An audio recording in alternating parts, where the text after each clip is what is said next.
Yo, what's happening? What's happening? Let's get directly into it. You know how we do on THP News. We got to talk about NBA Youngboy beating this case. The United States of America versus Kentrell Golden. Kentrell. AKA Lil Top. AKA Live.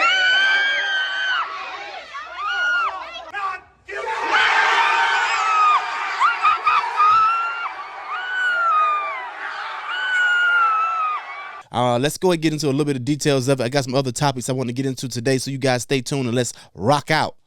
But first and foremost, some people got it twisted because it's actually two cases that he got going on. Yes, he did beat this one, but there is another one that's still pending that he got to go ahead and hit him with that combo and beat that one as well. You heard? But let's get into some little details, some background before we get directly into everything about how he beat this thing.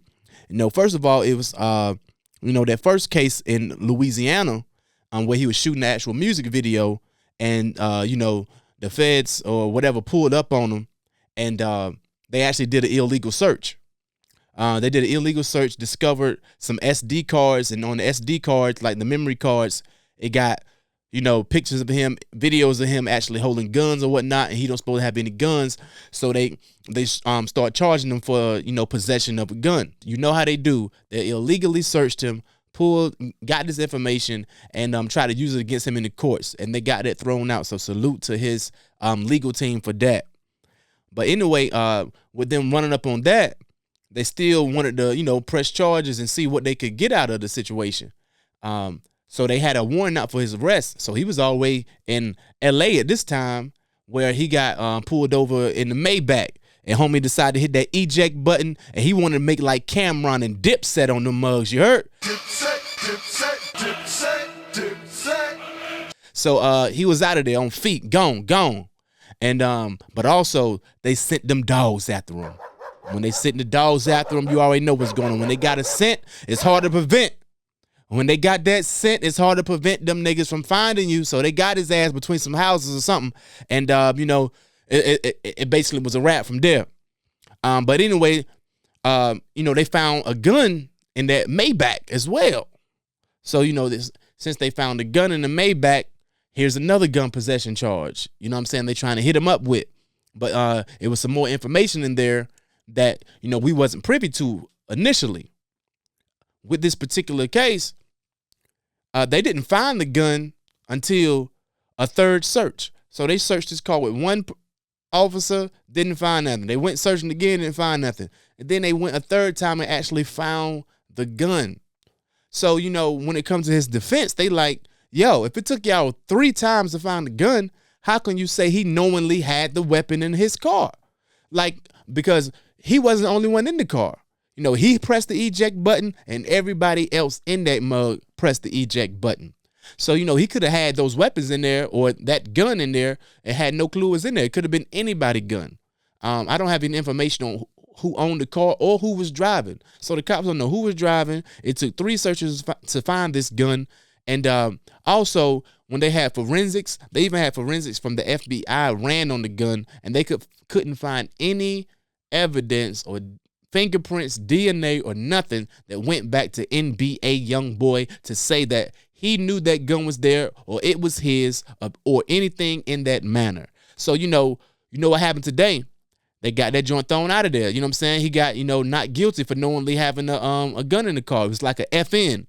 So, they can't pin that on him. It's because also that something that the defense said as well was, we found a hotel key card that didn't belong to him. We found a plane ticket that didn't belong to him. They found some parking, receipts. It was receipts, a plane receipt, a parking receipt, and and a hotel key that didn't belong to him.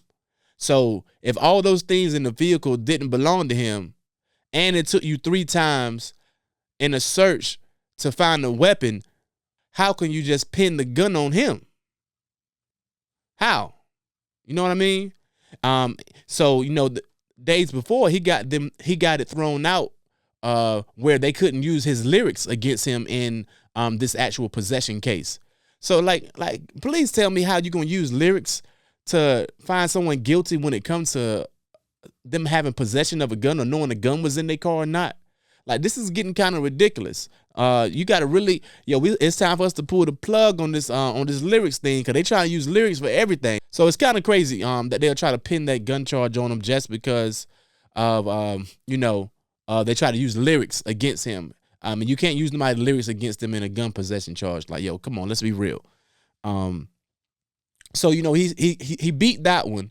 But he got one more to beat. So, he halfway out there. So I wish nothing but luck to you, NBA. You know what I'm saying? I hope you get this win.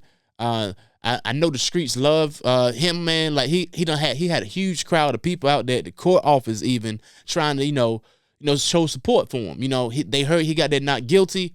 They got super excited. They all over the court doors and everything.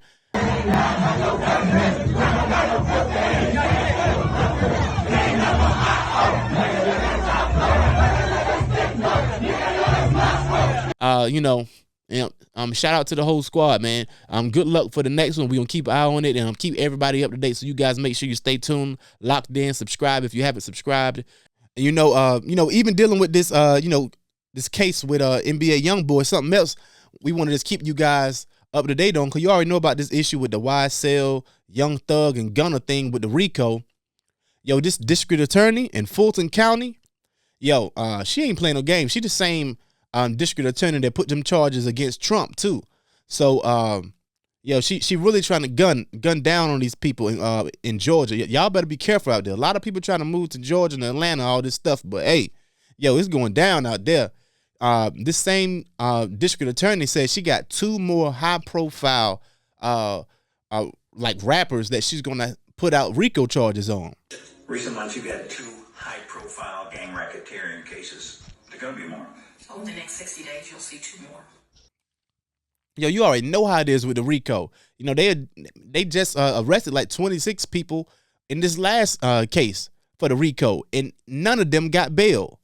So, it's real crazy right now. It's getting real spooky in these streets. So y'all better make sure y'all moving accordingly, man.